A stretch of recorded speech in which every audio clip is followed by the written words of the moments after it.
Hi everyone, my name is Sakina Jagirdar and I'm 26 years old. This is my second video on YouTube, and as I said in my first video, this video is gonna be about my PCOD and my conceiving journey.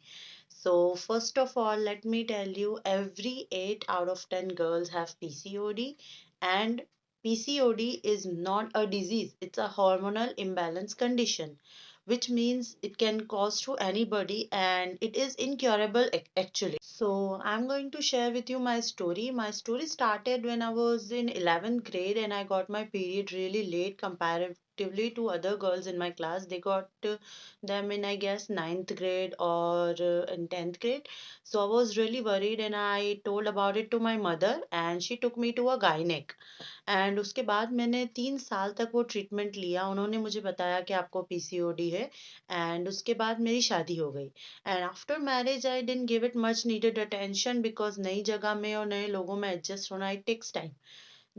And then corona की first wave ने hit किया, तब मैंने एक doctor को बताया था, एक गायनेक को, बट मुझे उनका ट्रीटमेंट इतना अच्छा नहीं लगा। मेरी बॉडी को उनकी मेडिकेशंस की वजह से बहुत सारी साइड इफेक्ट्स होने लग गए थे, तो मैंने वो ट्रीटमेंट को ड्रॉप कर दिया। And after second wave my sister suggested a gynaec and she is really good. I went to her and on the first day she did a very good check on me, and उन्होंने सारी नई sonography जो test करवाने के लिए नहीं बोला। उन्होंने जो मेरे ऑलरेडी किए हुए टेस्ट और रिपोर्ट्स थी, मेरे हस्बैंड के टेस्ट है, वो देख के उन्होंने मुझे ट्रीट करने के स्टार्ट कर दिया।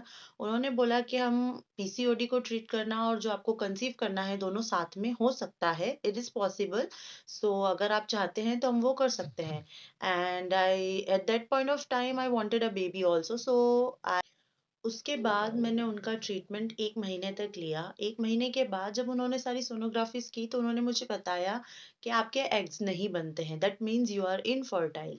सो उसके बाद उन्होंने मुझे दूसरा ट्रीटमेंट स्टार्ट किया और उस ट्रीटमेंट के बाद लकीली अगले महीने हम लोगों ने कंसीव कर लिया। And eight that point of time I was really worried because जो मेरी प्रेगनेंसी शो होना चाहिए थी वो प्रॉपर नहीं थी। सो उन्होंने मुझे उदयपुर रेफ़र किया।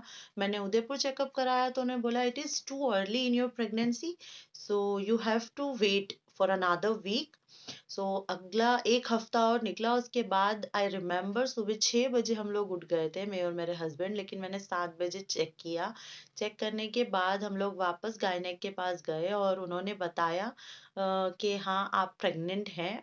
एंड आई रिमेम्बर जब मैंने उनको बोला कि आप प्लीज़ मेरे हस्बैंड को बाहर से बुला के बता दीजिए, तो जब उन्होंने आके वो स्क्रीन पे छोटा सा डॉट देखा that was suppose to be my baby, so वो बहुत ज़्यादा खुश थे। So that's it, this was my conceiving journey and that's how I conceive. So it can be different for anyone, so that's about it. Story is कि बहुत सी लड़कियों को पता नहीं होता है कि हमें किसको बताना चाहिए, या उन्हें नॉलेज ही नहीं होता कि हम हमारी कंडीशन क्या है। ये जो उनको पीसीओडी की कंडीशन है उसके बारे में इतना नॉलेज नहीं होता है। तो first of all let me tell you, अगर आप मैरिड नहीं हैं तो आपको उसका और कोई ट्रीटमेंट करवाने की ज़रूरत नहीं है। इसके बहुत सारे ट्रीटमेंट होते हैं। मैंने होम्योपैथी भी करवाया है, मैंने एलोपैथी भी करवाया है। सो अगर आपको उसको जड़ से ख़त्म करना है तो ऑब्वियसली होम्योपैथी कैन हेल्प, लेकिन उसमें टाइम लगेगा। अगर आप मैरिड हैं तो इसको क्योर करने का या फिर इसको कम करने का एक ही तरीका है कि आप बेबी कंसीव कर लें।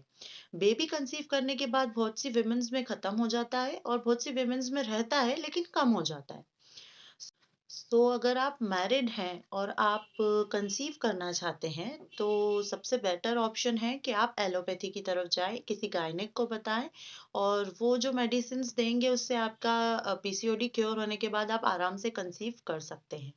In the next video, I'll be sharing some interesting experiences with PCOD, and I will tell you how I used to drive my husband crazy at that period of time because of the symptoms and all that PCOD conditions.